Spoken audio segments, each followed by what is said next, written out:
Hurricane Beryl struck Houston with unexpected force last night. The storm made landfall at 11:30 p.m., catching many residents off guard. Streets were flooded, trees were down, and debris littered the roads. The storm surge pushed water inland, causing widespread coastal flooding. Many low-lying areas saw several feet of water. Emergency services were stretched thin as they responded to countless calls for help. Strong winds and rain bands extended inland for miles. Residents in suburbs like Katy and Sugar Land also felt Beryl's wrath. As dawn broke, the full extent of Beryl's impact became clear. While not as devastating as some past hurricanes, it left a significant mark on the city. Houston's resilience will be tested once again. Hurricane Beryl made landfall as a Category 1 hurricane on the Saffir-Simpson scale. This classification is based on sustained wind speeds of 74 to 95 miles per hour. While not as severe as higher category storms, Beryl still packed a punch. Its winds were strong enough to cause significant damage to structures and vegetation. The storm's slow movement allowed it to dump large amounts of rain. This led to widespread flooding, which often poses the greatest danger in hurricanes. The warm waters of the Gulf of Mexico fueled the storm's strength. Additionally, a lack of wind shear allowed it to maintain its structure. This quick strengthening left less time for preparations. The combination of wind, rain, and storm surge created a multifaceted threat. Understanding the storm's classification helps put its impacts into context. It also aids in comparing Beryl to past and future storms that may affect the region. Sadly, Hurricane Beryl has claimed 3 lives in the Houston area. These tragic losses serve as a stark reminder of the dangers posed by severe weather events.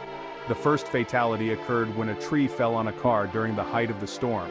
Another individual lost their life due to flooding in a low-lying area. The third death was reported in the aftermath as a result of electrocution from downed power lines. Our hearts go out to the families and friends of those who lost their lives. Each of these individuals was more than just a statistic. They were beloved members of our community with their own stories, dreams, and loved ones. Beyond the loss of life, the community impact of Beryl has been widespread.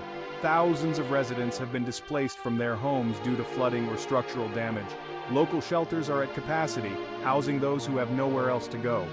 The road to recovery will be long and challenging for many in the community. Section 4. Major impacts on Houston infrastructure. The impact of Hurricane Beryl on Houston's infrastructure has been significant. Wind speeds reaching up to 90 miles per hour caused extensive damage across the city. Trees were uprooted, power lines were down, and many buildings suffered structural damage. The city's skyline, usually a symbol of Houston's resilience, now bears the scars of Beryl's fury. Perhaps the most widespread impact has been on the power grid. At the peak of the storm, over 500,000 households were without electricity. Utility companies have mobilized all available resources to restore power. However, they warn that some areas may remain without electricity for days or even weeks. Transportation infrastructure has also been severely affected. Many roads remain impassable due to flooding or debris. Houston's airports, including the busy George Bush Intercontinental, have canceled hundreds of flights. Residents have been advised to boil water before consumption as a precautionary measure. Section 5. Local authorities' response and relief efforts. Local authorities in Houston sprang into action as soon as Beryl made landfall. Mayor Sylvester Turner declared a state of emergency, activating the city's Emergency Operations Center. This allowed for the rapid deployment of resources and personnel. First responders worked tirelessly through the night, conducting rescue operations and providing aid to those in need. The Houston Police Department and Fire Department have been working around the clock. They've rescued hundreds of people from flooded homes and vehicles. The Coast Guard has also been involved, using helicopters to pluck stranded residents from rooftops. Relief efforts are now in full swing across the city. The Red Cross has set up numerous shelters to house those displaced by the storm. Local community centers and churches have also opened their doors to those in need. The outpouring of support from the community has been heartwarming. Section 6. Hope and resilience in the face of adversity.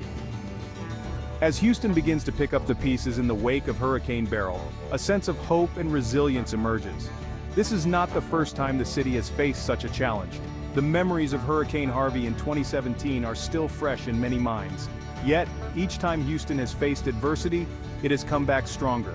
This spirit of resilience is evident in the way communities are coming together to help one another. Neighbors are helping neighbors clear debris and salvage belongings.